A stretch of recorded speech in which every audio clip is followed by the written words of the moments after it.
Hello बच्चों। तो हम लोग cell the unit of life course का जीवन की इकाई वाला चैप्टर शुरू किए थे। आज हमारा ये 5वां क्लास है इसमें, ठीक है। इससे पहले जो भी हम लोग सेल ऑर्गेनेल्स या उसके फंक्शन के बारे में जो पढ़े हैं वो सब नीड से रिलेटेड बहुत इंपॉर्टेंट है, ठीक है। और इसको रिवाइज करना है और सभी सेल ऑर्गेनेल्स के फंक्शन को जानना है, ठीक है। आज हम लोग पढ़ने वाले हैं किसके बारे में, राइबोसोम के बारे में, ठीक है। इससे पहले हम लोग पढ़े थे एंडोमेम्ब्रेन सिस्टम के बारे में, और एंडोमेम्ब्रेन सिस्टम के बाद माइटोकॉन्ड्रिया और प्लास्टिड के बारे में हम लोग ऑलरेडी पढ़ चुके हैं, ठीक है।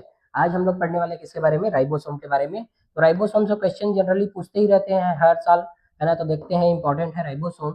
तो पहले बात ये जानना है कि ये राइबोसोम जो रहती है, ठीक है, इसकी खोज किसने किया था, वो वेरी इंपॉर्टेंट है, क्योंकि साइंटिस्ट का नाम यहाँ से हमें याद रखना है। तो खोज किया गया था किसके द्वारा, जॉर्ज पैलेट नाम के साइंटिस्ट के द्वारा, ठीक है। कब, 1953 में, 1953 में राइबोसोम का क्या किया, अवलोकन किया। अब देखो, राइबोसोम जो है ना, रहती है सेल के अंदर में तो प्रेजेंट रहती है, लेकिन ये ना दिखाई नहीं देती थी आसानी से। क्यों? क्योंकि बहुत छोटी रहती थी। जब इलेक्ट्रॉन माइक्रोस्कोप वगैरह का जब है ना डिस्कवरी हो गया, उसके बाद ही राइबोसोम वगैरह की खोज हो पाया। तो देखें, इलेक्ट्रॉन माइक्रोस्कोप भी लगभग 1953-1952 के टाइम में ही डिस्कवरी हुआ था, और उसके बाद ही इसका खोज हुआ, किसका, राइबोसोम का, ठीक है। पहला तो ये जान गए हम लोग। दूसरा, राइबोसोम जो रहती है ही एक ऐसा कोशिकांग होती है जो दोनों, है ना, किसमें किसमें, प्रोकैरियोट्स एंड यूकैरियोट दोनों में प्रेजेंट रहती है, दोनों में प्रेजेंट। तो दोनों में क्या, तो दोनों प्रकार के सेल में, कौन कौन से सेल, एक प्रोकैरियोटिक सेल में भी रहती है, और दूसरा क्या रहती है, यूकैरियोटिक सेल में भी रहती है, यूकैरियोटिक सेल। तो इन दोनों के कहाँ पर प्रेजेंट रहती है, तो दोनों के साइटोप्लाज्म में है, कॉमन जगह है साइटोप्लाज्म, वहीं पर रहती है। लेकिन दोनों में अलग अलग टाइप की होती है, अभी जानेंगे भी। वैसे यहाँ पर हम देख सकते हैं, इसमें 70S वाले रहते हैं, और यहाँ पर 80S वाला राइबोसोम रहता है, ठीक है। जो भी अलग अलग सब यूनिट से मिलकर बने रहते हैं। तो राइबोसोम ही एकमात्र, है ना, यहाँ पर एक भी लिख सकते हैं, एकमात्र कोशिकांग, एकमात्र कोशिकांग जो क्या है, प्रोकैरियोट एंड यूकैरियोट दोनों में उपस्थित है। एकमात्र कोशिकांग, एकमात्र कोशिकांग होती है कौन, ये जो राइबोसोम है वो, ठीक है। और राइबोसोम के बारे में और भी हम लोग जान रहे थे क्या, कि देखो ये जो रहती है बिना, है ना, मेम्ब्रेन बाउंडेड तो रहती नहीं है, बिना झिल्ली से घिरी हुई संरचनाएं होती है। तो यहाँ पर देखो लिखा भी है, गैर झिल्लीदार संरचनाएं होती है, ये बात लिखे। देखो गैर झिल्लीदार का मतलब क्या है, कि इसमें झिल्ली वगैरह रहती नहीं है। राइबोसोम की बात करें किससे बनी रहती है, तो राइबोसोम बने हुए रहते हैं किसके, आरएनए प्लस प्रोटीन के बने रहते हैं, आरएनए प्लस प्रोटीन। और आरएनए में भी कौन सा आरएनए, तो आरआरएनए, राइबोसोमल आरएनए की बनी हुई रहती है ये, है ना। तो कभी क्वेश्चन पूछेंगे कि राइबोसोम किससे बनी रहती है करके पूछेंगे, तो आरआरएनए से बनी रहती है। और देखा जाएगा ना, तो आरआरएनए में जो ये प्रोटीन बोले हैं ना, 80 प्रकार के प्रोटीन रहते हैं यहाँ पर, 80 प्रकार के प्रोटीन से मिलकर बने हुए रहते हैं, है ना। 80 टाइप्स ऑफ प्रोटीन प्रेजेंट रहते हैं, अलग अलग। थोड़े से अमीनो एसिड का जो अमीनो एसिड वगैरह चेंज हो जाते हैं, तो प्रोटीन भी चेंज हो जाती है। तो 80 प्रकार के, नीट में आया हुआ क्वेश्चन भी है, ठीक है। अभी अभी आया था 22-23 वाले में, है ना। तो ये भी जानते हैं हमें। तो देखते हैं, ये राइबोन्यूक्लिक एसिड होते हैं, राइबोसोम राइबोन्यूक्लिक एसिड, आरएनए होते हैं नहीं, ये राइबोन्यूक्लिक एसिड आरएनए और प्रोटीन से बनी होती है। गैर झिल्लीदार दानेदार संरचनाएं होती है, ग्रेन्यूल्स के फॉर्म में रहती है, कौन, ये राइबोसोम रहती है, ठीक है। और डिस्कवरी बता दिया किसने खोजा था, है ना, तो हम लोग जान गए। लेकिन देखो राइबोसोम जो रहती है ना, ये सिर्फ साइटोप्लाज्म में नहीं रहती, इसके अलावा और भी ऑर्गेनेल्स रहते हैं उसके अंदर में भी प्रेजेंट रहती है, तो उन सबको भी जानेंगे हम लोग अभी। तो देखते हैं राइबोसोम में क्या होती है। अभी बताया कि prokaryotic cell and eukaryotic cell दोनों में प्रेजेंट रहती है। तो यूकैरियोटिक राइबोसोम वाले जो रहते हैं, इसमें 2 सब यूनिट है। कैसे, तो यूकैरियोटिक के जो साइटोप्लाज्म में, साइटोप्लाज्म, यहाँ पर साइटोप्लाज्म है, उसमें 80S टाइप ऑफ राइबोसोम रहते हैं, जिसका सब यूनिट जो रहता है 60S प्लस 40S सब यूनिट से मिलकर बना रहता है। मतलब देखा जाएगा तो ऐसे जोड़ेंगे तो दोनों मिलकर 100 होता है। लेकिन जब दोनों सब यूनिट आपस में मर्ज होती है यहाँ पर, है ना, मतलब जुड़ती है, तो इसके लिए मैग्नीशियम+2 आयन की जरूरत पड़ती है। और जब जिस टाइम में मर्ज होती है उस टाइम में, है ना, क्या होते हैं, इसके जो साइज है बोला जाए, वो क्या हो जाता है, कम हो जाता है। तो इसीलिए 80S टाइप की होती है, ठीक है। कौन से वाले, तो यूकैरियोटिक राइबोसोम 80S टाइप के होते हैं। जबकि, है ना, प्रोकैरियोटिक वाले लोग, है ना, यहीं पर हम लोग तुलना करते हैं। वैसे हम लोग पढ़ भी चुके हैं कि प्रोकैरियोटिक सेल में प्रेजेंट राइबोसोम कैसे रहते हैं, 70S टाइप के। तो इसका सब यूनिट जानते हैं, 50S प्लस 30S सब यूनिट से मिलकर बना रहता है। सेम कहानी यहीं पर है ना, क्या कि 50 और 30 मिलकर 80 होते हैं, लेकिन यहाँ पर 70S टाइप ऑफ राइबोसोम हो जाती है। तो प्रोकैरियोटिक सेल के साइटोप्लाज्म में प्रेजेंट रहने वाले है ना जो राइबोसोम है उसका टाइप का कौन सा है, 70 है, जबकि यूकैरियोटिक साइटोप्लाज्म में 80S type of ribosome present होते हैं। ठीक है, यहाँ से हम देख भी सकते हैं, देखो जैसे 60S है ना, तो इसमें इसके और छोटे छोटे पार्ट्स हैं। देखो 60S में भी 28S, 5.8S, 5S and 45 proteins होते हैं लगभग। इसमें 45 प्रोटीन्स है, इसमें लगभग कितने प्रोटीन्स होते हैं, 30 प्रोटीन्स। तो 40 और 75 प्रोटीन्स हो गए। और इन लोग जब राइबोसोम के साथ में जुड़ते हैं, देखो जब आरएनए के साथ में जुड़ते हैं तो ये आरएनए जिस प्रोटीन को बनाते हैं तो 5 होती है, 5 और इधर से 75, तो कुल मिलाकर 80 प्रकार के है ना प्रोटीन से मिलकर बनी रहती है। ये आरएनए है और ये भी आरएनए है। देखो आरएनए है, ये आरएनए, ये भी आरएनए है, इतने तीनों। और ये क्या है, प्रोटीन। तो कुल मिलाकर बोला जाए, इन सबको याद भी नहीं रखेंगे चलेगा, हमें ये याद रहना चाहिए कि 40S एंड 60S दोनों से मिलकर बनती है 80S राइबोसोम बनते हैं। तो इसे हमें जानना है। ठीक है, इसमें एस को भी क्या बोलते हैं उसको भी हम लोग जानेंगे अभी, है ना, उससे उसके बाद देखते हैं हम लोग इसमें क्या है ना। तो देखो राइबोसोम के बारे में और भी बहुत सारी बातें हैं, लेकिन यहाँ पर नहीं लिखे हैं, हम लोग जानते हैं इसमें। देखें राइबोसोम जो रहती है, पहले बात तो यूकैरियोटिक कोशिकाओं में कहाँ रहती है वो जानेंगे। यूकैरियोटिक सेल के कहाँ पर है ये, साइटोप्लाज्म में, प्लाज्म में। तो कौन सा वाला है, तो 80S वाला है। जबकि यूकैरियोटिक में और भी कोशिकांग है। तो कौन से कोशिकांग, तो कोशिकांग के अंदर है, कोशिकांग के अंदर। तो राइबोसोम कोशिकांग के अंदर भी है।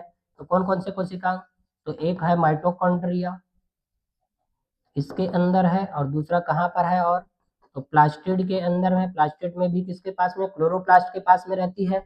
तो इनके अंदर में रहती है। तो इनके अंदर में कहाँ पर, तो इनके मैट्रिक्स में, और इनके कहाँ पर, स्ट्रोमा में। क्लोरोप्लास्ट के स्ट्रोमा वाली जगह में रहती है। तीसरा यहाँ पर हम देखेंगे एंडोप्लाज्मिक रेटिकुलम के, ईआर के।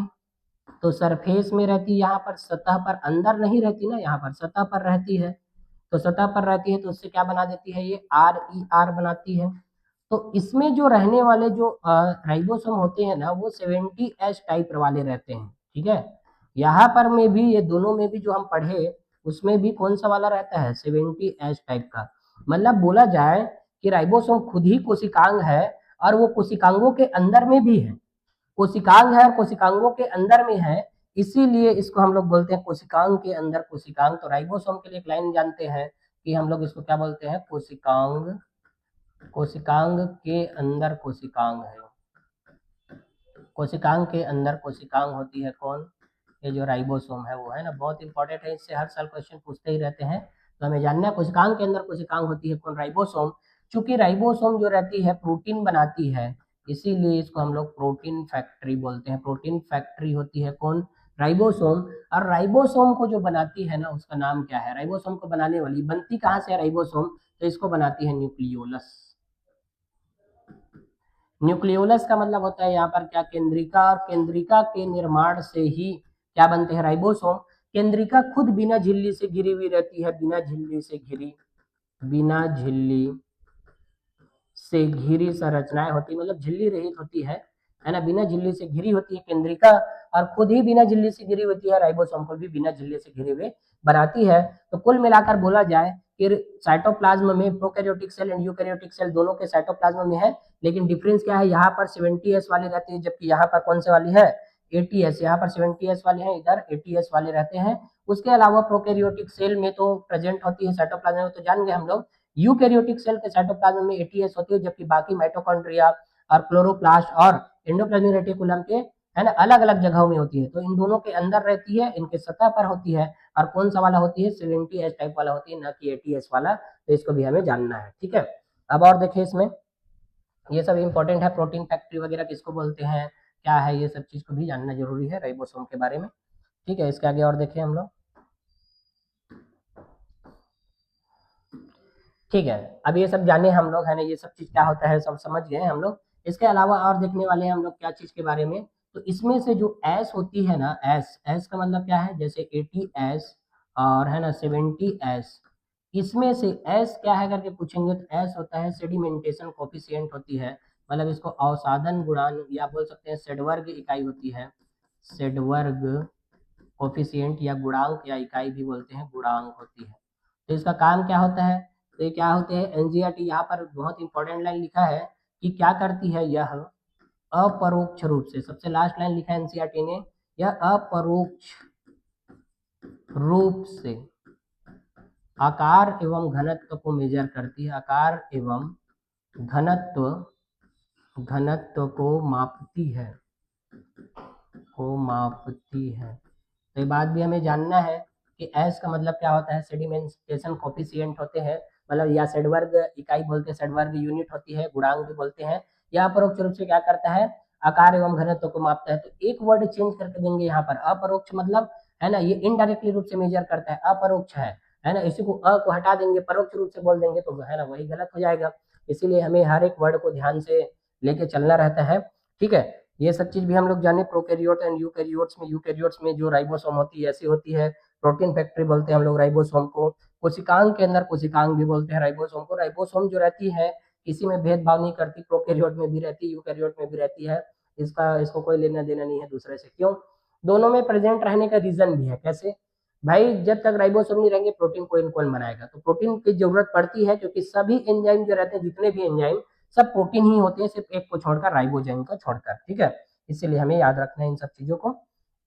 तो ये होती है कौन, राइबोसोम होती है। इसके बाद हम लोग और देखते हैं साइटोस्केलेटन के बारे में। इसको हिंदी में हम लोग बात करें साइटोस्केलेटन को, तो हिंदी में हम लोग इसको बोलते हैं क्या, कोशिका कंकाल बोलते हैं इसको हिंदी में, कोशिका कंकाल, कोशिका कंकाल, ठीक है। कोशिका कंकाल बोलते हैं, मतलब देखो एक सेल को हम लोग जब देखेंगे तो ये सब चीजें ना हमें दिखाई देगी और इसको हम जानेंगे भी। देखना, यह कोशिका द्रव्य में मौजूद तंतुमय प्रोटीन युक्त संरचनाएं होती है। देखो ये साइटोस्केलेटन बने किससे रहते हैं, प्रोटीन से बने रहते हैं। कहाँ पर प्रेजेंट रहते हैं, कोशिका द्रव्य में प्रेजेंट रहते हैं। फिलामेंटस स्ट्रक्चर बनाती है और संरचनाओं का एक जाल बनाती है।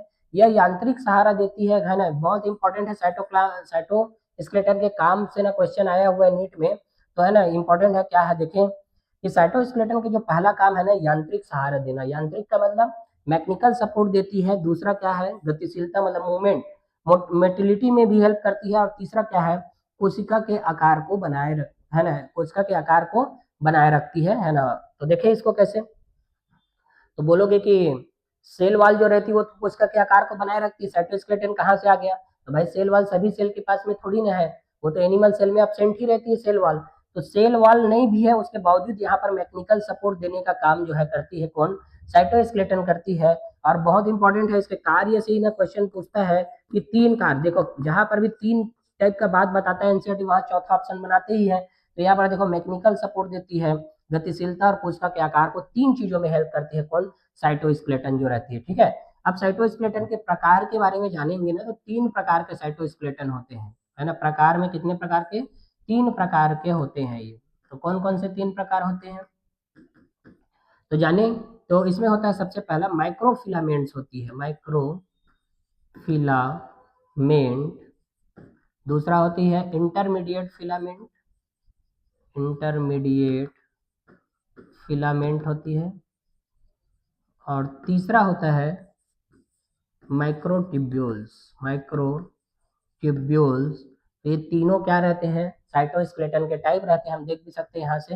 ये इंटरमीडिएट फिलामेंट है, एक्टिन फिलामेंट जो है माइक्रोफिलामेंट्स होती है, ये माइक्रो फिलामेंट है। इसका एग्जाम्पल भी दिया है, एक्टिन फिलामेंट, एक्टिन के बारे में जानते ही होंगे, है ना। एक्टिन और मायोसिन प्रोटीन के बारे में, कॉन्ट्रेक्टाइल प्रोटीन होती है, मसल संकुचन के समय में, है ना, इसकी ये हेल्प करते हैं, ठीक है।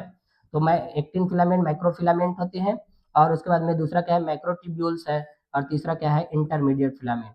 इंटरमीडिएट फिलामेंट बोलने का मतलब ये है, देखो एक्टिन फिलामेंट जो रहती है फिलामेंट, ये क्या रहती है, इसका साइज की बात करते हैं हम लोग, तो यहाँ पर 5 से 6 माइक्रोमीटर साइज की होती है ना, 5 से 6 नहीं, कम रहता है, उससे भी कम, है ना, 3 से 4 माइक्रोमीटर होते हैं। ये होती है माइक्रो इंटरमीडिएट फिलामेंट वाले लोग होते हैं 6 से 8 माइक्रोमीटर वाले साइज होते हैं। और जबकि इन लोग 10 से 12 माइक्रोमीटर साइज के होते हैं, ठीक है। तो एक बार क्वेश्चन पूछा था कि 6 से 8 माइक्रोमीटर साइज की कौन होती है, कौन सा वाला साइटोस्केलेटन 6 से 8 माइक्रोमीटर वाली होती है, यही क्वेश्चन को पूछा था। सेम लाइन को। तो इंटरमीडिएट फिलामेंट वाले लोग बीच, वैसे भी इंटरमीडिएट है बीच वाले, देखो ये कम है, ये ज्यादा, और ये वाले तो और कम है, मतलब बीच वाले हैं, है ना। ये सबसे कम, फिर ये बीच वाले, और ये क्या है, सबसे ज्यादा। तो कुल मिलाकर बोला जाए कि 3 होती है, उसमें तीनों में, है ना, इसका एग्जाम्पल यहाँ पर दिया गया है। और ये सब चीज कहाँ पर रहती है, सेल में रहती है। देखो सेल के अंदर में सभी को ऐसे बना के रखती है, ठीक है, मतलब मेंटेन करके रखती है। जिस प्रकार से हम लोग, है ना, एक घर में छत की जब बात करते हैं, छत की, तो छत में जो लगने वाला जो छड़ है ना, ऐसे छड़ या ढांचा बनाती है, तो इस छड़ की वजह से पूरा घर का जो छत है वो टिका हुआ रहता है। ये जो छत दिखाई दे रहा है ना यहाँ पर, वो किसकी वजह से टिका हुआ है, छड़ की वजह से। छड़ नहीं रहता तो पूरा सीमेंट वगैरह नीचे गिर जाते। तो वही यहाँ पर भी है कि micro filament, intermediate filament and microtubules, इन्हीं लोग ही क्या होते हैं, साइटोस्केलेटन, और इन्हीं लोग ही कोशिका के आकार को बना कर रखते हैं, साथ में मैकेनिकल सपोर्ट देते हैं, गतिशीलता भी प्रदान करते हैं। तो बहुत सारी चीजें हैं, तो ये 3 काम करते हैं इन लोग, ठीक है। और देखें, इन्हीं सब की वजह से ना यूकैरियोटिक सेल में साइक्लोसिस मूवमेंट होता है। साइक्लोसिस मूवमेंट के बारे में एक बार और बता चुका हूं मैं। साइक्लोसिस मूवमेंट, जो ये मूवमेंट वाला बता रहा है ना, गतिशीलता, और साइक्लोसिस मूवमेंट करता है, मतलब ये है सेल स्ट्रीमिंग करते हैं, मतलब ऐसे घूमते हैं, है ना, ऐसे ऐसे घूमते हैं, या तो ऐसे घूमेंगे या तो ऐसे घूमेंगे, तो उसको ही बोलते हैं साइक्लोसिस मूवमेंट। और साइक्लोसिस मूवमेंट कौन शो करती है करके जानेंगे, बताएंगे। तो सिर्फ यूकैरियोटिक सेल ही शो करती है, यूकैरियोटिक सेल में ही साइक्लोसिस मूवमेंट होते हैं, है ना, में होती है, जबकि प्रोकैरियोटिक सेल में साइक्लोसिस मूवमेंट वगैरह नहीं होते। तो याद रखना इसको भी, साइक्लोसिस मूवमेंट किस में होती पूछेंगे, तो यूकैरियोटिक सेल में होती है। साइक्लोसिस मूवमेंट का मतलब ये मूवमेंट करते रहता है, और इसकी वजह से ना क्या होता है, एजिंग वगैरह जल्दी नहीं आती। एजिंग का मतलब जो त्वचा में झुर्रियां जो बनती है ना, वो साइक्लोसिस मूवमेंट हमेशा चलते रहते हैं तो झुर्रियां नहीं बनती। साइक्लोसिस मूवमेंट धीरे धीरे कम होने लग जाते हैं तो झुर्रियां बनने लग जाती है।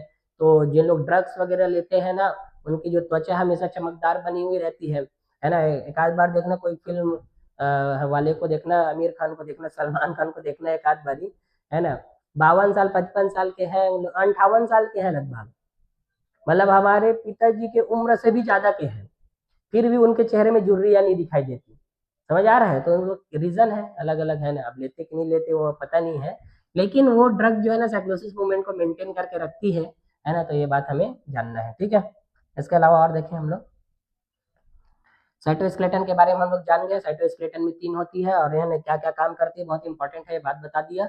और प्रोटीन से बनी हुई रहती है साइटोस्केलेटन, प्रोटीन के बने हुए तंतु रहते हैं।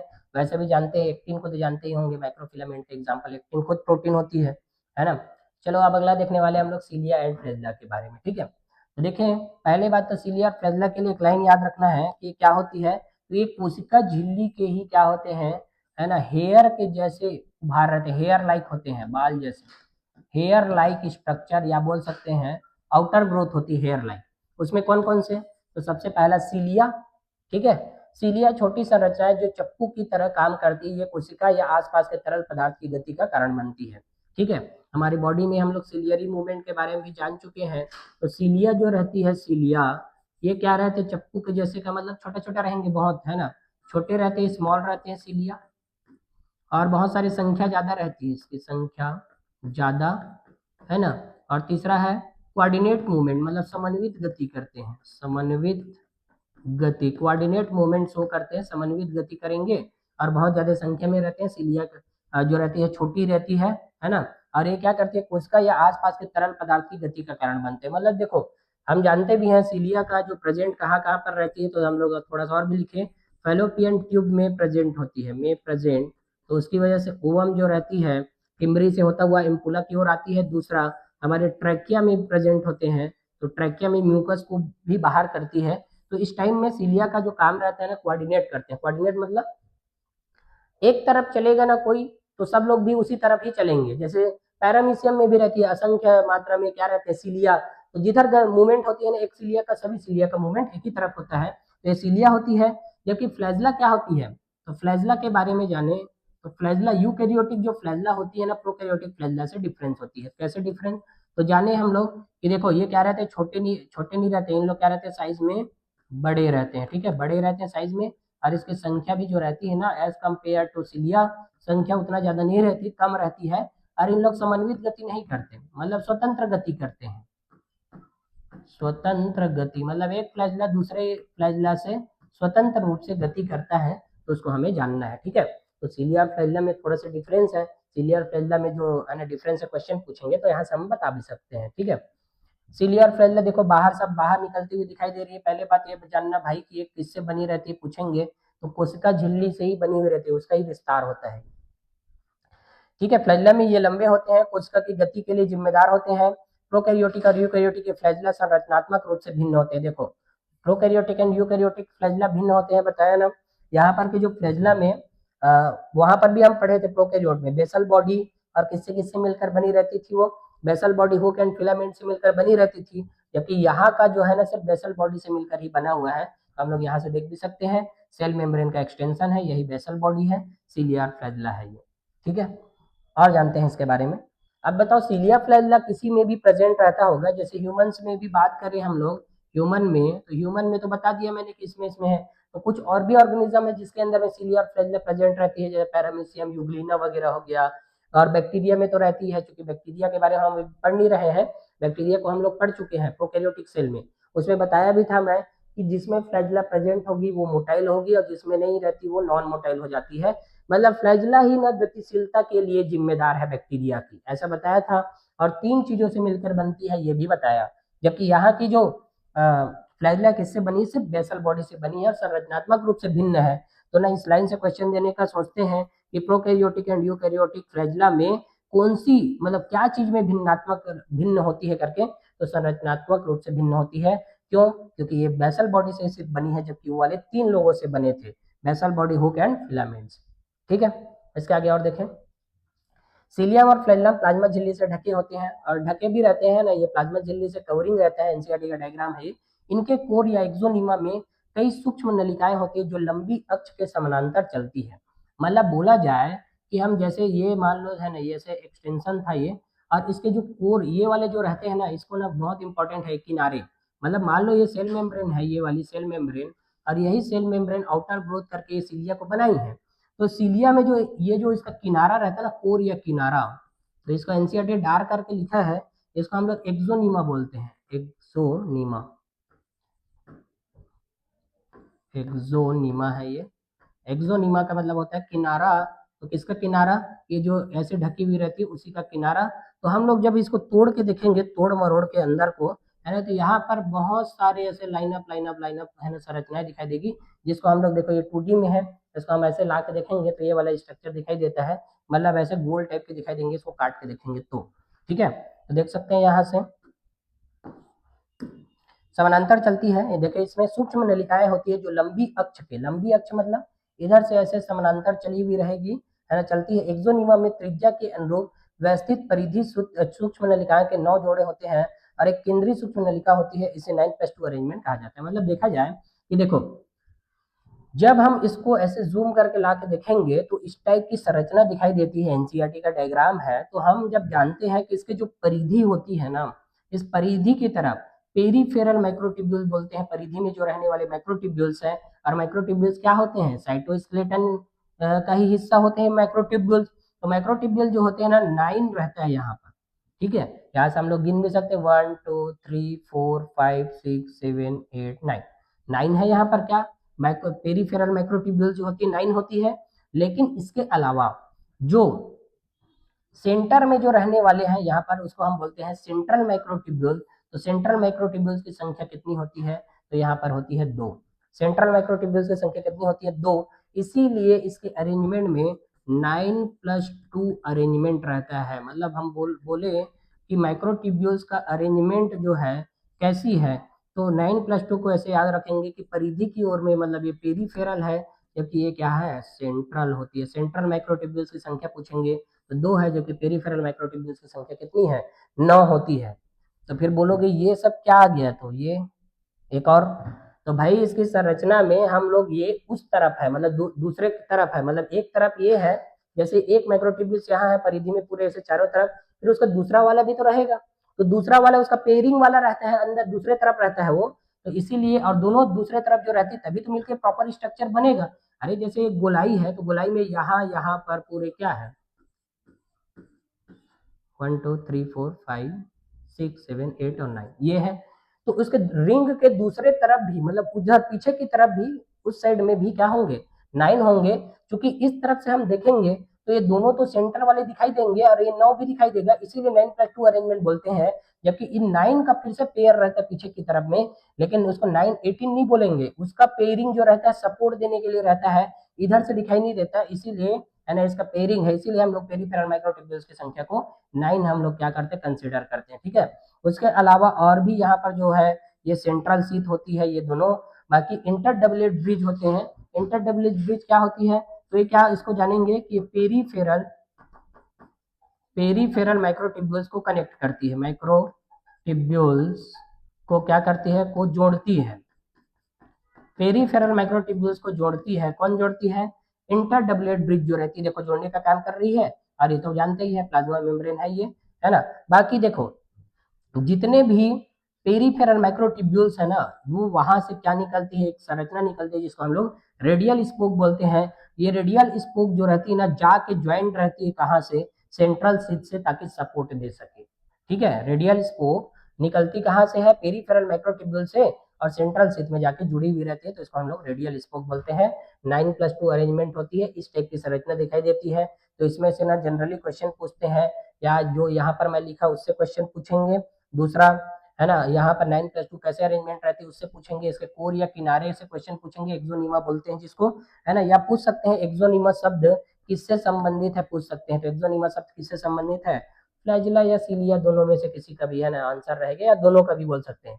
तो कोर या किनारे को हम लोग क्या बोलते हैं, एक्सोनीमा बोलते हैं। ठीक है, मेरे ख्याल से समझ आया होगा। इसके बाद और देखते हैं, केंद्रीय नलिकाएं पोलों द्वारा जुड़ी हुई रहती है और एक केंद्रीय आवरण से घिरी हुई रहती है। यह आवरण प्रत्येक परिधि द्विकुंड की नलिकाओं में से एक रेडियल स्पोक द्वारा जुड़ा हुआ रहता है। इस प्रकार 9 रेडियल स्पोक होते हैं। देखो तो रेडियल स्पोक की संख्या भी बता दिए यहाँ पर, इसकी भी संख्या कितनी होती है, 9। अब देखो ये पेरीफेरल माइक्रोट्यूब्यूल्स की संख्या जितनी रहेगी उतने ही तो क्या होंगे, रेडियल स्पोक। क्यों, क्योंकि एक एक से एक निकली हुई दिखाई दे रही, 1 2 3 4 5 6 7 8 9। तो सेंट्रल माइक्रोट्यूब्यूल्स यहाँ पर 2 है, और ये कितनी है, 9। और जितनी पेरीफेरल माइक्रोट्यूब्यूल्स रहेगी उतनी ही रेडियल स्पोक भी होंगे। ठीक है, तो ये जान गए हम लोग। तो और देखते हैं, परिधि द्विकुंड भी लिंकरों द्वारा आपस में जुड़ी रहती है। इन लिंकरों मतलब इंटर डबलेट ब्रिज के माध्यम से आपस में जुड़ी हुई है। सीलियम और फ्लैजिलम बेसल पिंड नामक सेंट्रियोल जैसी संरचना से निकलते हैं।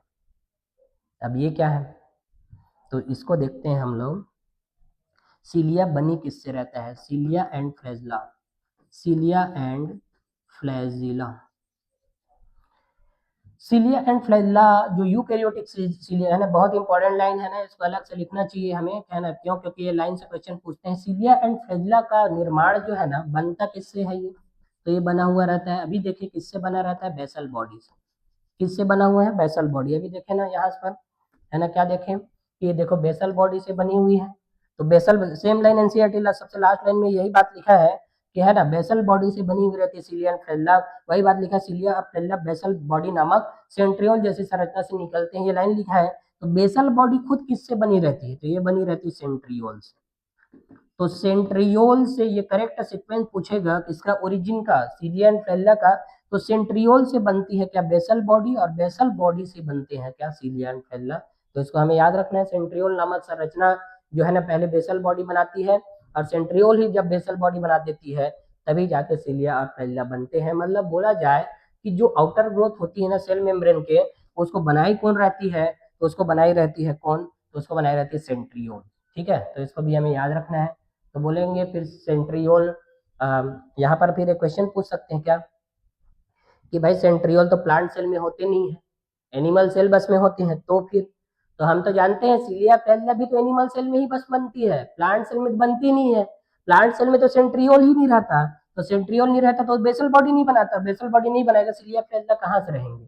तो यही बात है कि हम जब पढ़े थे वहां पर प्रोकैरियोटिक एंड यूकैरियोटिक सेल, या बोल सकते हैं प्लांट सेल एनिमल सेल में जब तुलना किए तो मैं बताया था सीलिया फ्लैजिला इसमें एब्सेंट होती है, प्लांट में एब्सेंट होती है, जबकि एनिमल में प्रेजेंट होती है। एनिमल में प्रेजेंट रहने का देखो रीजन आज हम जान गए कि सेंट्रियोल है तभी वो सीलिया फ्लैजिला है। क्यों, क्योंकि सेंट्रियोल जब तक बेसल बॉडी नहीं बनाएगा वो basal body cilia and flagella नहीं बना सकते।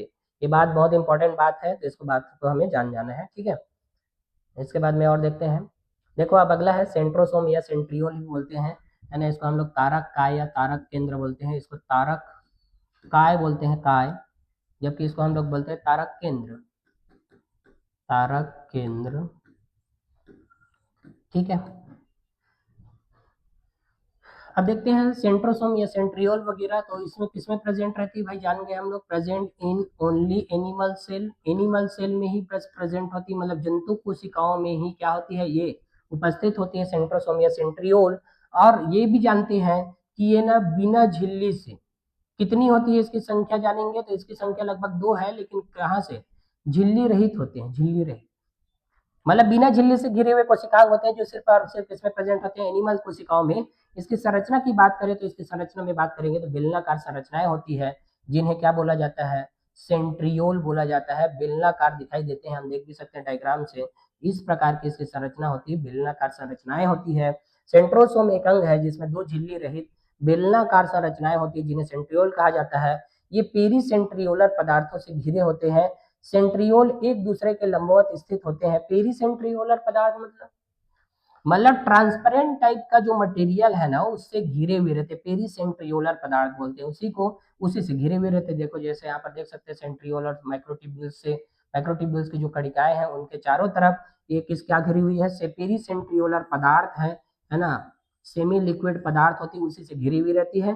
सेंट्रियोल एक दूसरे से लंबवत स्थित होते हैं। तो देखें, एक सेंट्रियोल ये है और दूसरा सेंट्रियोल क्या है, ये, और आपस में कहाँ पर है, समकोण में। समकोण का मतलब क्या होता है, 90 डिग्री। तो ये भी सेंट्रियोल है और वो भी सेंट्रियोल। तो सेंट्रियोल, ये क्या है, सेंट्रियोल, सेंट्रियोल का मतलब तारक केंद्र, सेंट्रियोल प्लस एक और सेंट्रियोल है, सेंट्रियोल, सेंट्रियोल प्लस सेंट्रियोल, तो एक सेंट्रियोल ये है ना, दूसरा सेंट्रियोल ये है, इन दोनों को मिलाकर ही क्या बनती है, सेंट्रोसोम। तो कभी भी याद रखना कि सेंट्रोसोम का जो निर्माण है ना, सेंट्रियोल से होता है। 2 सेंट्रियोल आपस में समकोण पर, मतलब 90 डिग्री में लगभग, है ना, अरेंज होंगे एक दूसरे के लंबवत। का मतलब क्या होता है, लंबवत मतलब लंबावत, मतलब ऐसे एल शेप का आकार बनाती है, ठीक है। तो वैसे अरेंजमेंट रहता है। तो ये ट्यूबुलिन के 9 समान दूरी पर स्थित परिधि रेशों से बने होते हैं। ट्यूबुलिन प्रोटीन होती है, मतलब ट्यूबुलिन के माइक्रोट्यूब्यूल्स होते हैं, तो माइक्रोट्यूब्यूल से ही बनी है ये भी, लेकिन 9 समान दूरी पर, यहाँ पर देखो 9 जो है परिधि की ओर रहेंगे, इसका डायग्राम भी होगा, है ना, दूरी पर स्थित परिधि रेशों से बने होते हैं। प्रत्येक परिधि रेशा एक त्रिक होता है, आसन्न त्रिक भी आपस में जुड़े हुए रहते हैं, मतलब देख सकते हैं, देखना कैसे रहती है वो, है ना, डायग्राम नहीं भी बना है तो भी हम देख सकते हैं। देखो ये क्या रहती है, ये एक है, और है ना, इसका ही कॉपी और रहता है, 3 ठो, 2 ठो और रहता है, एक यहाँ पर है और एक यहाँ पर। तो ये जो है ना, कुल मिलाकर कितने रहते हैं, 9 रहता है, लेकिन ये त्रिक फॉर्म में रहता है, त्रिक। ऐसे ऐसे कितने हैं यहाँ पर, पूरे में जैसे हम घुमाएंगे 1 2 3, तो ये भी क्या है, एक हो गया, तो एक ये है, 1 2 3 त्रिक के फॉर्म में रहेंगे, तो ये क्या हो गया, दूसरा। ऐसे ऐसे कितने हैं, पूरे 9 है। और सेंटर में क्या रहती है, 0 रहती है, सेंटर में कुछ भी नहीं रहता, तो सेंटर में 0। तो कुल मिलाकर यहाँ पर इसकी व्यवस्था की बात करें तो 9 प्लस 0 अरेंजमेंट रहता है, अरेंजमेंट। तो 9 प्लस 0 में क्या है, 9। तो 9 का मतलब होता है यहाँ पर पेरीफेरल ट्यूबुलिन प्रोटीन से बना, ट्यूबुलिन प्रोटीन से बना माइक्रोट्यूब्यूल है, प्रोटीन से बना, ट्यूबुलिन प्रोटीन से बना माइक्रोट्यूब्यूल्स, माइक्रोट्यूब्यूल्स होते हैं। ट्यूबुलिन प्रोटीन से बनी रहती है, पेरीफेरल में जो यहाँ पर का जो पेरीफेरल वाला प्रोटीन वाला हिस्सा ना, ट्यूबुलिन प्रोटीन से बनी होती है। और इसका अरेंजमेंट होता है 9 प्लस 0 अरेंजमेंट होती है। और ये जो रहती है ना, त्रिक के फॉर्म में रहती है, कौन से फॉर्म में, त्रिक। त्रिक का मतलब एक एक के 3 3 चीज होती है, मतलब बोला जाए कि 9 9 18 होती है, 27 होते हैं ये। सेंटर में इसका 0 रहता है, और सेंटर में ना कैसे बना बना हुआ रहता है, ये पता है, ऐसे धुरी या हब के रूप में बना हुआ रहता है। एनसीईआरटी ने इसको डार्क करके लिखा है। इसको सेंटर को, सेंटर पॉइंट को हम लोग क्या बोलते हैं, धुरी बोलते हैं, धुरी, या तो हिंदी में, इंग्लिश में बोलेंगे इसको हब। और इसको हम लोग बोलते हैं, एक बहुत इंपॉर्टेंट लाइन लिखा है एनसीईआरटी ने, इसको कार्ट व्हील स्ट्रक्चर बोलते हैं। कार्ट व्हील स्ट्रक्चर बनाती है ये, बीच में धुरी है, मतलब बोला जाए कि ये बैलगाड़ी के पहिए के समान होती है, बैलगाड़ी के पहिए के जैसा होता है ये वाली इसकी संरचना। 9 प्लस 0 अरेंजमेंट होती है, जबकि सीलियर फ्लैजिला का 9 प्लस 2 अरेंजमेंट था, मतलब बीच सेंटर में भी 2 पेरिफेरल मतलब सेंट्रल प्रोटीन थे। जबकि यहाँ पर ट्यूबुलिन प्रोटीन से कहाँ पर है, परिधि में है, माइक्रोट्यूब्यूल्स की बनी हुई प्रोटीन होती है। 9+0 अरेंजमेंट है, कार्ट व्हील स्ट्रक्चर, मतलब ये कैसे दिखाई देते हैं, बैलगाड़ी के पहिए के जैसे दिखाई देते हैं। सेंटर में इसका हब या धुरी होता है। तो देखें सेंट्रियोल का केंद्रीय भाग भी प्रोटीन युक्त होता है, जिसे हब कहा जाता है। देखो ये जो हब है ना, हब वो भी प्रोटीन युक्त है। कुल मिलाकर पूरा बॉडी ही प्रोटीन से बना रहता है, प्रोटीन ही रहते हैं सब जगह में। तो ये हब भी क्या है, प्रोटीन। तो हब का जो कंस्टिट्यूशन पूछेंगे किससे बना है करके, वो भी प्रोटीन नुमा होती है। तो देखें जो परिधि त्रिकों की नलिकाओं से प्रोटीन से बनी रेडियल स्पोक द्वारा जुड़ी रहती है। देखो ये परिधि प्रोटीन था और यहाँ पर सेंट्रल वाला था, तो यहाँ पर ये वाला ऐसे ये भी जुड़ा हुआ रहता है किससे, तो यहाँ पर भी रेडियल स्पोक से ही जुड़ा रहता है। रेडियल स्पोक से जुड़ा, रेडियल स्पोक है तो जितने परिधि प्रोटीन है उतने भी रेडियल स्पोक भी होंगे। तो जितने परिधि प्रोटीन उतने उतने भी क्या है, रेडियल स्पोक होती है। तो परिधि त्रिकों की नलिकाओं से प्रोटीन से बनी हुई रहता है। देखो ये एक ही में रहते हैं ना, तीनों जुड़े हुए रहते हैं त्रिक फॉर्म में, तीनों जुड़े हुए रहेंगे, तीन तीन का मिलकर एक बनाते हैं, तीन मिलकर एक बनाएंगे। जैसे 1 2 और 3, ये 3 है तो ये तीनों मिलकर एक बनाए हैं। ऐसे ऐसे हमारे पास में कितने हैं, 9। तो देखा जाए तो ये देखो ये एक हो गया, ये है ना, एक और है 1 2 3, ये भी एक हो गया 1 2 3, एक और हो गया। तो ऐसे ऐसे पूरा बना हुआ रहता है 1 2 3, तो एक और हो गया 1 2 3, एक और हो गया। चलो पूरा को ही बना ही देता हूँ मैं, है ना, इसमें क्या है 1 2 3 4 5 6, 6 हो गया, है ना, 7 8 9। तो ये क्या है, पूरे परिधि प्रोटीन होते हैं और यहाँ से ऐसे, है ना, ये सेंट्रल हब में जुड़ा हुआ रहता है रेडियल स्पोक द्वारा। इसकी संरचना को भी बता ही दिया मैंने, है ना, ऐसी बनता है। हालांकि एनसीईआरटी इसकी संरचना को बताया नहीं है यहाँ पर, लेकिन ये ऐसी दिखती है। इसके परिधि तरफ ही बस प्रोटीन है, ट्यूबुलिन प्रोटीन, और ना सेंटर में नहीं है। यही कारण कि 9+0 अरेंजमेंट है, बैलगाड़ी के पहिए के जैसे दिखाई देती है। ठीक है, तो हमें जानना है हमें। उसके बाद में और देखते हैं, सेंट्रियोल सीलिया या फ्लैजिला का आधार भाग और धुरी तंतु बनाते हैं, जो जंतु कोशिकाओं में केंद्रीय कोशिका विभाजन के दौरान धुरी तंत्र को जन्म देते हैं। धुरी का मतलब होता है ना, यहाँ पर जो यहाँ पर जो स्पिंडल बनती है ना, तरकू वाला जो बनती है ना हिस्सा, उसी को बनाते हैं। तो देखो सेंट्रियोल सीलिया या फ्लैजिला का आधार भाग बनाते हैं। सेम लाइन जो वहां पर हम लोग लिखे वही लाइन देखते हैं। तो सेंट्रियोल किसको बनाते हैं, बेसल पॉट को या बेसल बॉडी को, और बेसल बॉडी ही किसको बनाती है, सीलिया एंड फ्लैजिला को बनाती है, सीलिया या फ्लैजिला। तो इसके लिए कच्चा मटेरियल की जरूरत पड़ेगी, वो बेसल बॉडी है, और बेसल बॉडी बनी किससे रहती है, सेंट्रियोल को। तो इन्हीं लोग ही क्या बनाते हैं, तरकु तंतु उपकरण बनाते हैं। किस टाइम में, जिस टाइम में कोशिका विभाजन होना रहता है। तो सेंट्रियोल के कार्य की बात करें तो यहाँ पर लिख देता हूँ कार्य। तो ये क्या करती है, जंतु कोशिकाओं में, देखो चूंकि ये तो जंतु कोशिका में ही प्रेजेंट होती है, तो जंतु कोशिका में ये, कोशिका में यह गुणसूत्र गुणसूत्र के विभाजन में मदद करती है, के विभाजन में सहायक होती है या सहायता करती है। मतलब बोला जाए क्या कि जिस टाइम में सेल डिवीजन होगा भाई, उस टाइम में ना गुणसूत्र क्रोमोसोम को अलग करते हैं, वैसे भी हम जानते ही हैं। जो माइक्रोट्यूब्यूल्स होती है वहीं से ही, मतलब सेंट्रियोल होते हैं वहीं से क्या निकलते हैं, माइक्रोट्यूब्यूल्स निकलती है। मतलब एस्टर के फॉर्म में 2 एस्टर प्लस, है ना, वाला बताया था कि नहीं बताया था, 2 aster plus centriole 1 centriole is equal to क्या बनाती है, मतलब ट्यूब्यूल्स माइक्रोट्यूब्यूल्स मिलकर क्या बनाती है, माइटोटिक अपरेटस बनाती है। उन्हीं लोग गुणसूत्र को काइनेटोकोर से जाके तरकु तंतु चिपकते हैं, तरकु तंतु बनाने का काम करती है कौन, ये जो सेंट्रियोल रहती है वही। ठीक है, वही जाके क्या हो जाते हैं, क्रोमोसोम ऐसे रहती है, अरेंज रहती है, वहीं पर जाके ही सेंट्रियोल के बारे में हम लोग सेल डिवीजन में पढ़े भी हैं, है ना, यहाँ पर जाके ऐसे काम करती है वो। ठीक है, तो इस टाइप की संरचना रहती है, तो हम जानना है यहाँ पर। तो इसके काम जान गए। पहले बात तो सेंट्रोसोम किससे बनती है, सेंट्रियोल से सेंट्रोसोम बनते हैं ना, ये बात याद रखना। 2 सेंट्रियोल आपस में ऐसे अरेंज होती है तब जाके बनती है क्या, सेंट्रोसोम। तो तारक केंद्र से तारक काय बनती है, ये बात हम लोग जान गए। प्रोटीन से बनी हुई संरचनाएं होती है, ट्यूबुलिन प्रोटीन होती है इसके परिधि भाग में, बैलगाड़ी के पहिए के जैसे दिखती है, बिना झिल्ली के रहती है, सिर्फ और सिर्फ जंतु कोशिकाओं में पाई जाती है, कोशिका विभाजन के समय में गुणसूत्र को अलग करने में मदद करती है। यही सब इसका काम होता है। और सीलिया एंड फ्लैजिला के लिए बेसल बॉडी भी बनाती है, तो ये बात भी हमें जानना है। ठीक है, तो मेरे ख्याल से समझ आया होगा। तो हम लोग अभी तक राइबोसोम और सीलिया फ्लैजिला के बारे में पढ़ चुके, साइटोस्केलेटन के बारे में पढ़ चुके, और सेंट्रोसोम एंड सेंट्रियोल्स के बारे में पढ़ चुके। अब अगला पढ़ना है हमें किसके बारे में, तो न्यूक्लियस के बारे में हमें पढ़ना है। न्यूक्लियस को हम लोग हिंदी में क्या बोलते हैं, इसको केंद्रक बोलते हैं। क्या बोलते हैं? केंद्रक। ठीक है।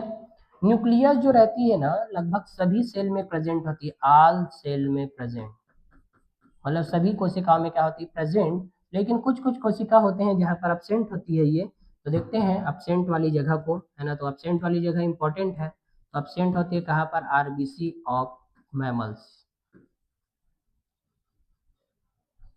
मतलब ये स्तनधारियों के आरबीसी में क्या रहती है? एब्सेंट रहती है, रेड ब्लड सेल में, है ना। लेकिन इसमें भी एक्सेप्शन है ना, पहले हम लोग देखे भी थे। इसमें एक्सेप्शन है, कौन कौन से? ऊंट रहते हैं, ऊंट और लामा, ये दोनों ऐसे मैमल्स है स्तनधारी जिसके आरबीसी में क्या है? न्यूक्लियस प्रेजेंट होती है, न्यूक्लियस प्रेजेंट।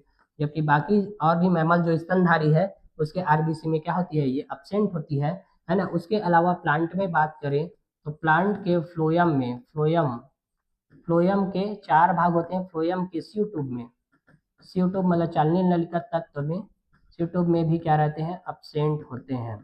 सी ट्यूब एलिमेंट्स होते हैं, सी ट्यूब एलिमेंट्स का मतलब चालनीय नलिका तत्व में भी क्या रहते हैं? एब्सेंट रहते हैं। कौन? केंद्रक, है ना।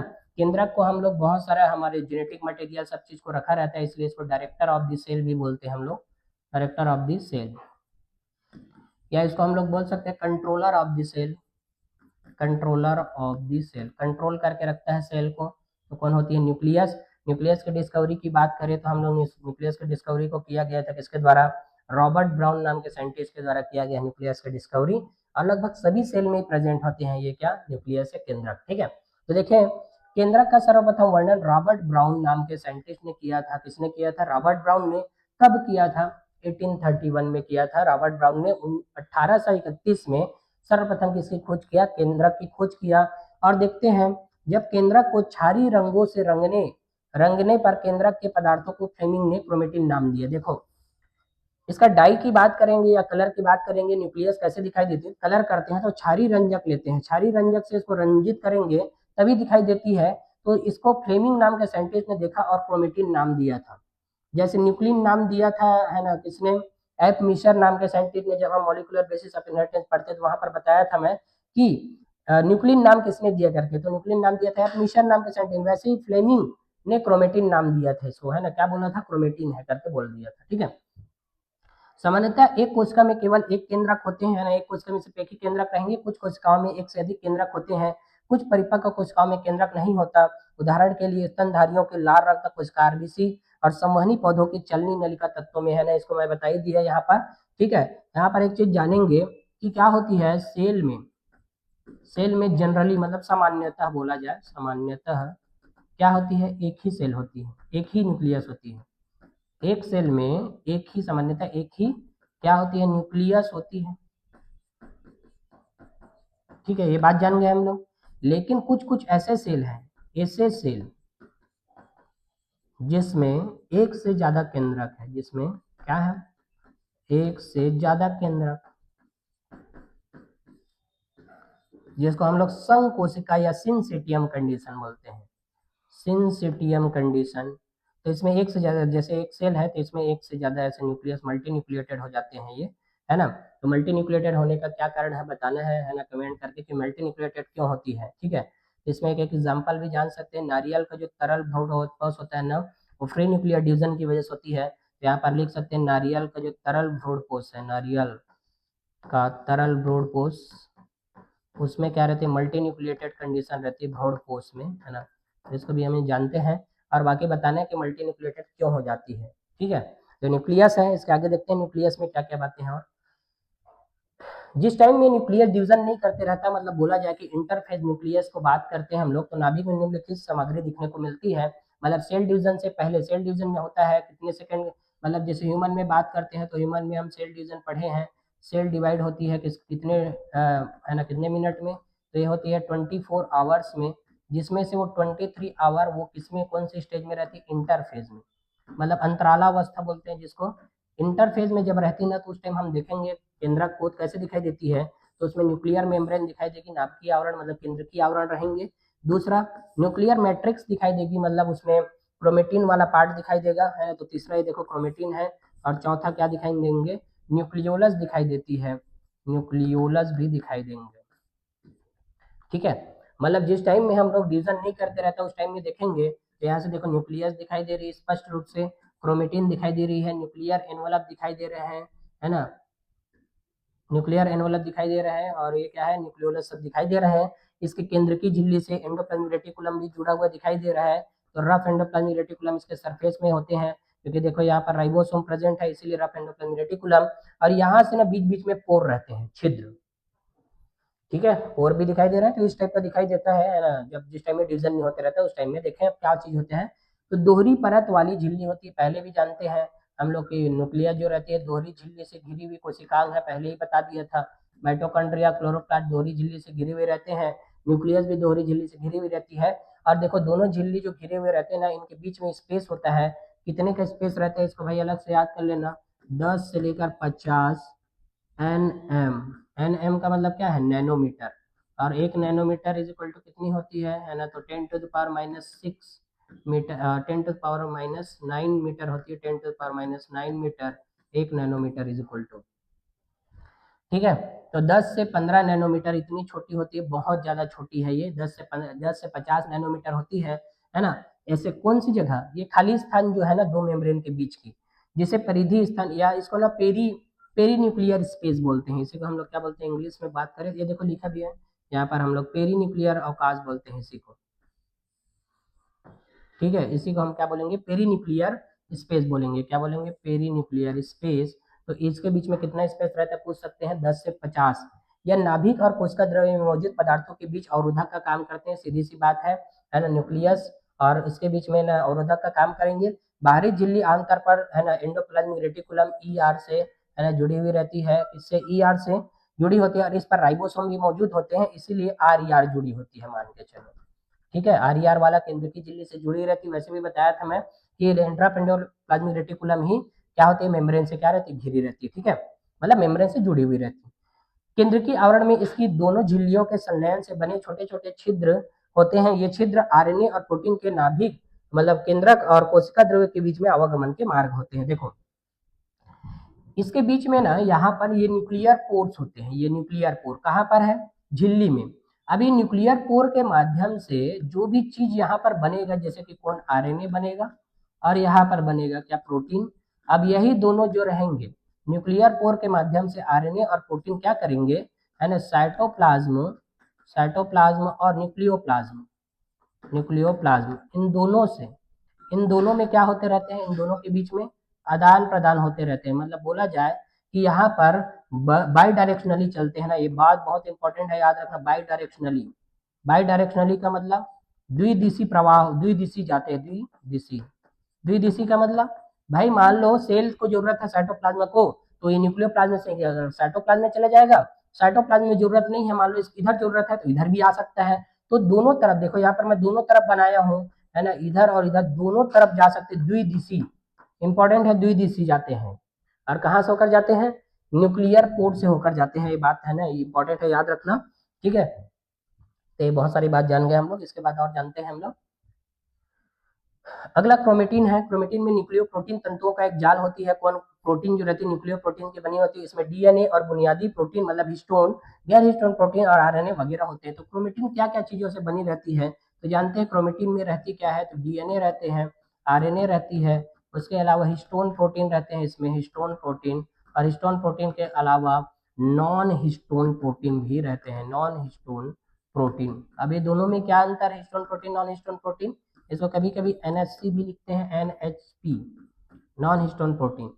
तो दोनों में क्या डिफरेंस है, तो इसमें हिस्टोन के बारे में पढ़े रहे होंगे, ऑक्टामर, हिस्टोन ऑक्टामर में लाइसिन अर्जिनिन की मात्रा ज्यादा रहती है, बात बहुत इंपॉर्टेंट बात लिखा है मॉलिक्यूलर बेसिस ऑफ इनहेरिटेंस में, उसमें लाइसिन और अर्जिनिन अमीनो एसिड की मात्रा ज्यादा होती है, lysine and arginine amino acid की मात्रा क्या रहती है, ज्यादा, और इसी के ज्यादा होने की वजह से क्या हो जाती है, हिस्टोन जो है 4 ऑक्टामर से मिलकर बनी रहती है, 4 और 4 से, तो 4 और 4 मिलकर क्या हो जाते हैं 8, तो 8 हिस्टोन प्रोटीन से मिलकर बने रहते हैं, टाइट करने में हेल्प करती है वो सब चीजें, है ना, जब हम लोग वहां पर पढ़ते हैं तो बताए रहते हैं। अभी याद रखना कि उसमें लाइसिन अर्जिनिन अमीनो एसिड की मात्रा ज्यादा है, इसलिए हिस्टोन प्रोटीन है ना। और ये इसका जो चार्ज रहता है ना, पॉजिटिव चार्ज रहता है हिस्टोन प्रोटीन, क्यों, क्योंकि लाइसिन अर्जिनिन दोनों क्या होते हैं, बेसिक अमीनो एसिड होते हैं, मतलब क्षारीय अमीनो एसिड है दोनों, ठीक है। उसके अलावा नॉन हिस्टोन प्रोटीन भी है, जिसमें लाइसिन अर्जिनिन की मात्रा कम है, वहां पर नॉन हिस्टोन प्रोटीन बन जाते हैं। कोशिका विभाजन के दौरान क्रोमेटिन संघनित होकर गुणसूत्र बनाते हैं। अब देखो इसके पास में बहुत सारा चीजें हैं, ये क्या है, डीएनए, दूसरा आरएनए, और क्या है इसके अलावा तीसरा हिस्टोन प्रोटीन और चौथा नॉन हिस्टोन प्रोटीन। ये सब लोग जब मिल जाते हैं ना, किस टाइम में, जिस टाइम में सेल डिवीजन होता है, तो जब संघनन होती है इसमें, तो संघनन होती है तभी जाके तो क्या बनते हैं, गुणसूत्र बनते हैं। मतलब बोल सकते हैं कि क्रोमेटिन जो रहती है, क्रोमेटिन मटेरियल क्या बनाते हैं, गुणसूत्र बनाते हैं। बात जान गए हम लोग, ठीक है। और देखो यहाँ से हम देख भी सकते हैं क्रोमेटिन दिखाई दे रहा है डायग्रामेटिकली। और जानिए इसमें केंद्रक में एक या एक से अधिक झिल्ली रहित गोलाकार संरचनाएं होती है। केंद्रक नहीं है, केंद्रिका है ये, केंद्रिका मतलब इसको बोलेंगे न्यूक्लियोलस, न्यूक्लियोलस बोलेंगे। एक या एक से अधिक झिल्ली रहित गोलाकार संरचना, देखो इसकी संख्या एक भी हो सकती है, एक से ज्यादा भी हो सकती है, पहले बात। और दूसरी बात भाई, ये झिल्ली रहित होती है जानना है। यह केंद्रक प्लाज्मा से केंद्रक प्लाज्मा से जुड़ा हुआ रहता है। मतलब केंद्रक प्लाज्मा मतलब न्यूक्लियो प्लाज्मा से जुड़ा हुआ रहता है। देख भी सकते हैं यहाँ पर न्यूक्लियो प्लाज्मा है, उसी से जुड़ा हुआ है ये न्यूक्लियोलस जो है, ये न्यूक्लियोलस जुड़ा है। यह राइबोसोम आरएनए संश्लेषण करता है, राइबोसोमल आरएनए मतलब बोल सकते हैं आर आरएनए बनाता है, आर आरएनए बनाता है।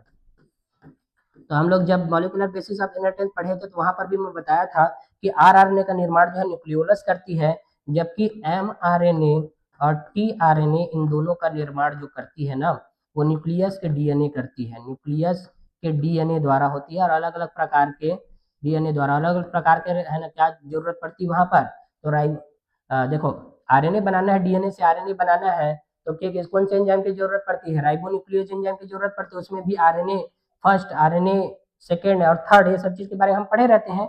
अभी ये जानना है कि आर आरएनए का निर्माण जो है न्यूक्लियोलस करती है, बाकी एमआरएनए टीआरएनए का निर्माण है ना किसके द्वारा होता है, डीएनए के द्वारा होता है, जो न्यूक्लियस के अंदर में रहती है, ठीक है। ट्रांसक्रिप्शन प्रोसेस से होते हैं ये सब चीजें, ठीक है। उसके बाद में आगे और जानते हैं। अगला है गुणसूत्र के बारे में जाने, मतलब क्रोमोसोम के बारे में। तो यह मानव कोशिका में लगभग 2 मीटर लंबा डीएनए पाया जाता है। मतलब देखो ह्यूमंस के अंदर में ना, हमारे अंदर में लगभग कितने मीटर है, 2 मीटर, जो इसके 46 या 23 जोड़े गुणसूत्रों में वितरित होते हैं। मतलब बोले कि ह्यूमंस के अंदर में द्विगुणित अवस्था में जब रहती है ना, द्विगुणित अवस्था में कोई सेल जो है, द्विगुणित अवस्था में, द्विगुणित बोलने का मतलब क्या है, 2n = 46 क्रोमोसोम, तब तो इसमें कितने मीटर डीएनए है, 2 मीटर लंबा डीएनए है। लेकिन जब अगुणित की बात करते हैं ना हम लोग, अगुणित का मतलब, अगुणित अवस्था मतलब एन वाले कंडीशन में जब रहेंगे 23 क्रोमोसोम, तो उस टाइम में ना 1 मीटर या 1.1 मीटर लंबा डीएनए होती है। ये बात जानना है, क्योंकि आधा हो गया तो वो भी आधा हो जाती है ना। तो कभी कभी डायरेक्ट क्वेश्चन पूछेंगे तो 2 मीटर को तो याद रखते ही है, लेकिन अगुणित को पूछेंगे तो 1.1 मीटर या 1 मीटर होती है, जानेंगे, ठीक है। आगे और पढ़े, प्रत्येक गुणसूत्र में एक प्राथमिक संकुचन या सेंट्रोमियर होता है, जिसके किनारों पर डिस्क के आकार की संरचना है, जिसे काइनेटोकोर कहा जाता है। काइनेटोकोर को तो भूलना नहीं है ना, बहुत इंपॉर्टेंट चीज है ये। तो देख सकते हैं हम लोग यहाँ पर, ये देखें, ये वाला जो पूरा वाला भाग है ना, ये पूरा, और ये वाला पूरा भाग, ये क्या है, एक क्रोमोसोम है। और इसमें कितने क्रोमेटिड दिखाई दे रहे हैं, 2 क्रोमेटिड है। जब संघनन होता है तो मेटाफेज अवस्था में ऐसे दिखाई देते हैं। तो यहाँ पर जिस जगह से वो जुड़ा हुआ रहता है ना, उस जगह को हम लोग बोलेंगे क्या, इस जगह को हम बोलते हैं, इस जगह को हम लोग सेंट्रो, है ना, इसको सेंट्रोमियर बोलते हैं। क्या बोलते हैं, सेंट्रोमियर। सेंट्रोमियर को हम क्या बोलेंगे, गुणसूत्र बिंदु, गुणसूत्र बिंदु है। और इसी में डिस्क आकार की देखो संरचनाएं दिखाई दे रही है, काइनेटोकोर। तो एक क्रोमोसोम में एक सेंट्रोमियर, मैं पहले ही बता दिया था, है ना, इससे पहले वाले क्लास जहां हम पढ़े थे, जितना सेंट्रोमियर होता है, जितना गुणसूत्र बिंदु रहते हैं, उतना ही क्रोमोसोम रहती है, बात जान लेना है। तो एक सेंट्रोमियर है तो एक गुणसूत्र है, यहाँ पर एक गुणसूत्र, मतलब यहाँ पर लिख देता हूँ, एक सेंट्रोमियर, सेंट्रोमियर का मतलब गुणसूत्र बिंदु, तो एक सेंट्रोमियर एक गुणसूत्र, 2 सिस्टर क्रोमेटिड, 2 सिस्टर क्रोमेटिड है यहाँ पर। और यहाँ पर काइनेटोकोर की संख्या पूछेंगे, काइनेटोकोर, तो काइनेटोकोर भी कितनी होती है, 2 ही है। काइनेटोकोर, इधर काइनेटोकोर है, इधर काइनेटोकोर, और इसी काइनेटोकोर में ही क्या होते हैं, माइटोटिक स्पिंडल माइक्रोट्यूब्यूल्स आके जुड़ते हैं। मतलब तरकु तंतु जो रहती है यहीं पर आके काइनेटोकोर से जुड़ते हैं, और उस टाइम में दोनों सिस्टर क्रोमेटिड को सेपरेट कर देते हैं, जिस टाइम में एनाफेज अवस्था से गुजरते हैं। ये मेटाफेज वाली अवस्था है, इसीलिए देखो यहाँ पर सेंट्रोमियर भी जुड़ा हुआ दिखाई दे रहा है, क्योंकि हम सेल डिवीजन में पढ़ चुके हुए रहते हैं। काइनेटोकोर जितना इंपॉर्टेंट कुछ नहीं है, काइनेटोकोर बहुत इंपॉर्टेंट है। काइनेटोकोर के लिए बात है क्या, कि गुणसूत्र, गुणसूत्र के काइनेटोकोर, है ना, काइनेटोकोर में यहाँ पर लिख सकते हैं, सीधा लिखेंगे काइनेटोकोर में क्या, तो यहाँ पर स्पिंडल फाइबर या तर्को तंतु जुड़ने का स्थल, जुड़ने का स्थल, तो तर्को तंतु जुड़ने का स्थल होती है कौन, तो ये होती है कौन, काइनेटोकोर। ठीक है, तो गुणसूत्र में कौन सी जगह जहां से तर्को तंतु जुड़ते हैं जिस टाइम में है ना गुणसूत्र को विभाजन होना रहता है, क्वेश्चन पूछेंगे, काइनेटोकोर होती है। एक सेंट्रोसोम है ना, वही क्या होती है, एक गुणसूत्र, और वही दो सिस्टर क्रोमेटिड है, और ऐसा करके हमें याद रख लेना भाई काइनेटोकोर। बहुत सारे बच्चों को इसमें दिक्कत है ना। तो देखो ये सब जो है एक ही टाइप की संरचना दिखाई दे रही है। इससे पहले वाले क्लास में पूरा मतलब जिस टाइम में सेल डिवीजन वाला पढ़े थे उस टाइम में मैं बता ही चुका हूँ कि इसके बारे में पूरा, कि कौन सिस्टर क्रोमेटिड है, नॉन सिस्टर क्रोमेटिड है, कौन होमोलोगस क्रोमोसोम, कौन नॉन होमोलोगस क्रोमोसोम, सबके बारे में बात कर चुके हैं। ठीक है, तो गुणसूत्र में ऐसे ही जानना है हमें। इसके बाद और देखें, मतलब गुणसूत्र बिंदु के आधार पर, यहाँ पर गुणसूत्र बिंदु आएगा है ना, गुणसूत्र बिंदु के स्थिति के आधार पर, गुणसूत्र बिंदु के स्थिति के आधार पर, गुणसूत्र बिंदु के स्थिति के आधार पर गुणसूत्र चार प्रकार के होते हैं भाई, सीधी सी बात है। देखो सेंट्रोमियर का पोजीशन के बेस में, तो देखिए यहाँ पर सेंट्रोमियर जो है पूरी तरीके से बीच में है, तो ये क्या हो जाती है, मेटासेंट्रिक। सेंट्रोमियर थोड़ा से ऊपर रहती है तो क्या हो जाती है, सब मेटासेंट्रिक हो जाती है। और थोड़ा से किनारे से पहले रहती है तो एक्रोसेंट्रिक हो जाती है। और यहाँ पर ऐसे और बनाएंगे ना एक, तो जहाँ पर गुणसूत्र बिंदु ऊपर में आ जाती है वो टीलोसेंट्रिक होती है।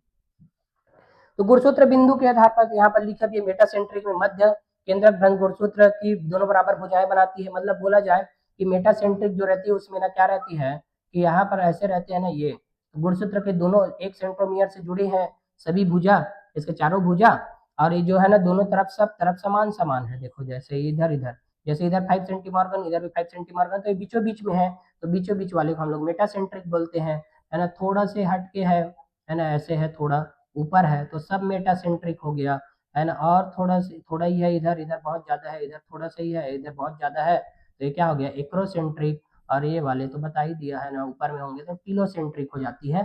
तो सेंट्रोमियर या गुणसूत्र बिंदु की स्थिति के आधार पर कितने प्रकार के गुणसूत्र होते हैं, चार प्रकार के गुणसूत्र होते हैं, बात हमें जाननी है। ठीक है, इसमें शॉर्ट आर्म, और देखो इसमें दोनों भुजा जो है बराबर है, इसमें है ना मेटासेंट्रिक में। इसमें एक भुजा थोड़ा बड़ी है, एक थोड़ा से कम है, इसमें एक थोड़ा ज्यादा बड़ी है, एक थोड़ा ही है, थोड़ा सा ही है बस, है ना।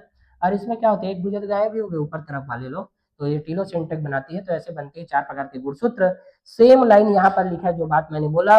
और सेंट्रोमियर की स्थिति या गुणसूत्र बिंदु की स्थिति पोजीशन के आधार पर ही अलग हुए हैं ये।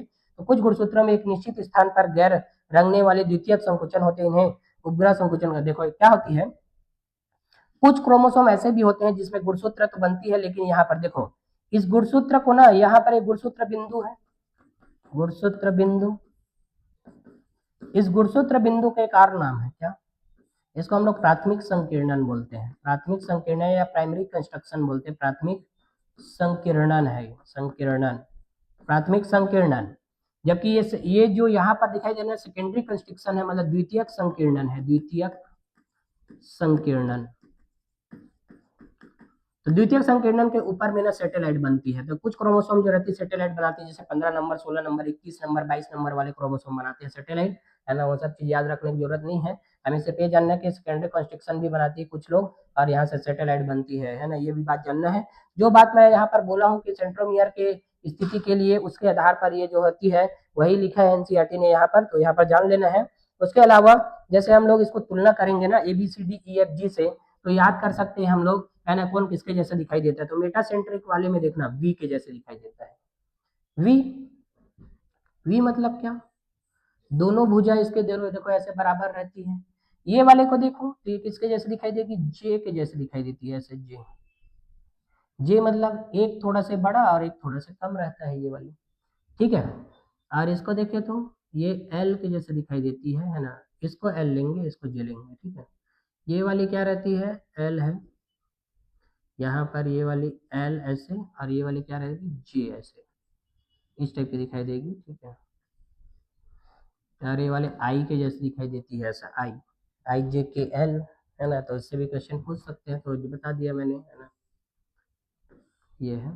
ठीक है, तो देखें कि मेटासेंट्रिक वाले वी हैं, है ना, और क्या है, सब मेटासेंट्रिक वाले लोग क्या है, एल हैं, जबकि है ना ये दोनों हैं, और उसके बाद में एक्रोसेंट्रिक वाले क्या है, जे हैं, जबकि टीलोसेंट्रिक वाले लोग क्या है, आई है।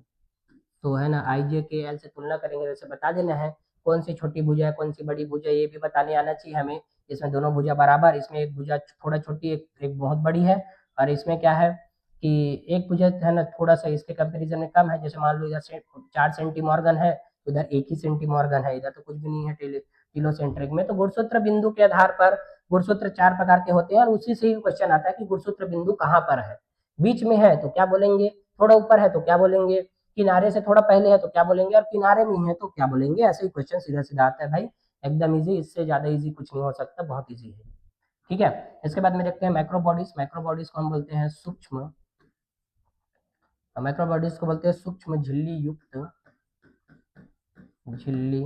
युक्त संरचनाएं, थैली बोल सकते हैं, सूक्ष्म थैली संरचनाएं, संरचना। ठीक है, तो ये झिल्ली से घिरे हुए छोटी छोटी कोटिकाएं होती है। झिल्ली से मतलब बहुत सारे झिल्ली से घिरे रहते हैं, बहुत सारे झिल्ली से घिरे हुए कोशिकाएं होते हैं, और उसमें क्या पाए जाते हैं, विभिन्न एंजाइम पाए जाते हैं। या देखो प्लांट और एनिमल दोनों में प्रेजेंट होते हैं, और कोशिकाओं में पाई जाती है। प्लांट और एनिमल दोनों कोशिकाओं में पाई जाती है। तीन दो ही लाइन लिखेंसी टीने है ना, ये बहुत सारी कोशिकाओं से घिरे हुए रहते हैं, और इसमें एंजाइम पाए जाते हैं, उसी में भरे हुए रहते हैं, छोटी छोटी कोशिकाओं के रूप में एंजाइम भरे रहते हैं।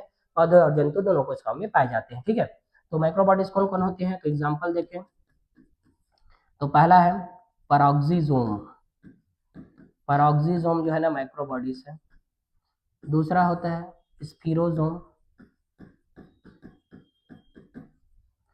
पैरोक्सिसोम क्यों नाम दिया गया है, क्योंकि ये ना पेरोक्साइड को ना क्या करती है, पेरोक्साइड को पाचन करवाती है। देखो इसमें एंजाइम है, तो एंजाइम है तो क्या करवाती होगी, पाचन करवाती होगी।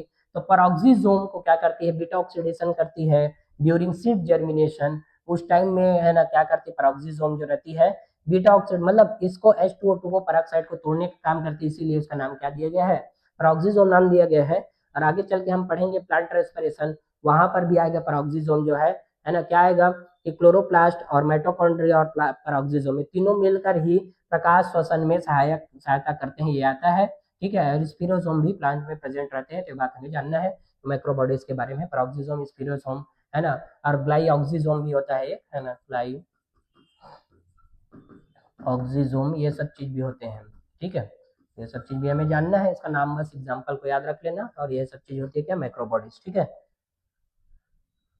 अब थोड़ा कंपैरिजन कर लेते हैं plant cell and animal cell में। सेल वॉल है ना, यही से क्वेश्चन आता है, सेल वॉल प्रेजेंट होती है, इसमें एब्सेंट रहती है भाई, प्लास्टिक प्रेजेंट रहते हैं, एब्सेंट रहते हैं। बड़ा केंद्र की वैक्यूल प्रेजेंट होती है, इसमें है ना छोटा केंद्र की वैक्यूल्स रहते हैं, लेकिन किसी किसी में नहीं रहते, इसलिए हम लोग कंसिडर नहीं करते। सेंट्रियोल यहाँ पर नहीं होते, सेंट्रियोल यहाँ पर होते हैं। एक ही जगह में सबको कंपेरिजन कर दिए हैं, यहीं से पूरा क्वेश्चन आते रहता है ना, देखना इसको। इसके अलावा यूकेरियोटिक प्रोकैरियोटिक कोशिकाओं में है ना डिफरेंस मैं पहले ही बता चुका था, फिर भी देख लेते हैं। प्रोकैरियोटिक कोशिका में आमतौर पर छोटा होता है ये सेल बड़ी ही रहती है। आनुवंशिक पदार्थ न्यूक्लियोइड के अंदर में रहती है, जबकि इसमें नाभिक के केंद्र के अंदर रहते हैं। केंद्र की झिल्ली जो रहती है ना वो क्या रहती है, एब्सेंट रहती है, जबकि इसमें प्रेजेंट रहती है।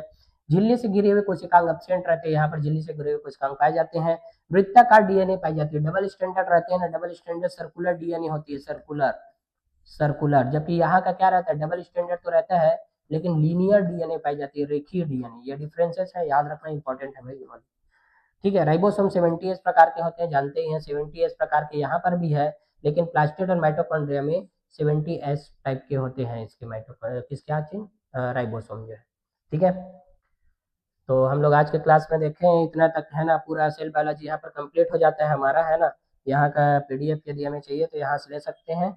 न्यूरजन के डब्ल्यूडी को सबको सब्सक्राइब करके रखना, ताकि फ्री में ये सब चीज़ देखने को मिलता रहे। ठीक है बच्चों, थैंक यू।